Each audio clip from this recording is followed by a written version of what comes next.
கடந்த வாரம் திரைப்பட இயக்குனர் திரு விக்னேஷ் சிவன் அவர்கள் மரியாதை நிமித்தமாக என்னை அலுவலகத்தில் சந்தித்தார்கள்.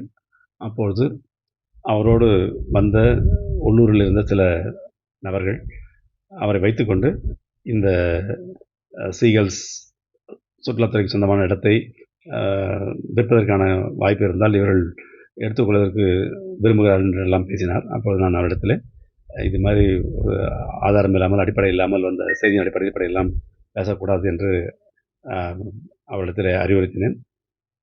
விக்னேஷன் அவர்கள் இது சம்பந்தமாக நேரடியாக என்னிடத்தில் இதை பற்றி பேசவில்லை. நான் அந்த நபரை, இந்த சம்பந்தமாக பேசிய நபரை நான் கண்டித்து அவர் அனுப்பிவிட்ட பிறகு இவர் புதுச்சேரியில் ஒரு பெரிய இசை நிகழ்ச்சி, சிறந்த அளவில் ஒரு இசை நிகழ்ச்சி நடத்துவதற்கான இடம் தேர்வு செய்ய வேண்டும் என்று சொன்னார். அதற்கு சில ஆலோசனைகளை நான் சொன்னேன். அரசாங்க இடத்தில் பெரிய மைதானத்தில் நடத்துவதற்கான அனுமதி கேட்டால் அதுக்கான கட்டணங்களை வரி மற்ற விஷயங்களில் சேர்ந்து கொடுக்கிற ஒரு நிலை வருகிற பொழுது அதை நான் அரசாங்கம் பரிசீலிக்கும் என்று சொன்னேன். அதை கேட்டுவிட்டு புதுச்சேரியில் இருக்கிற 2 இடங்களில் 3 இடங்களில் இடத்தை தேர்வு செய்வதற்காக சென்றார். இதுதான் நடந்தது. அவர் நேரடியாக இடத்தில் அது நிச்சயமாக அது பேசவில்லை.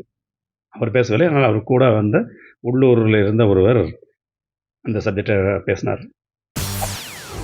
செய்திகளை உடனுக்குடன் தெரிந்து கொள்ள உடனே சப்ஸ்கிரைப் பண்ணுங்க.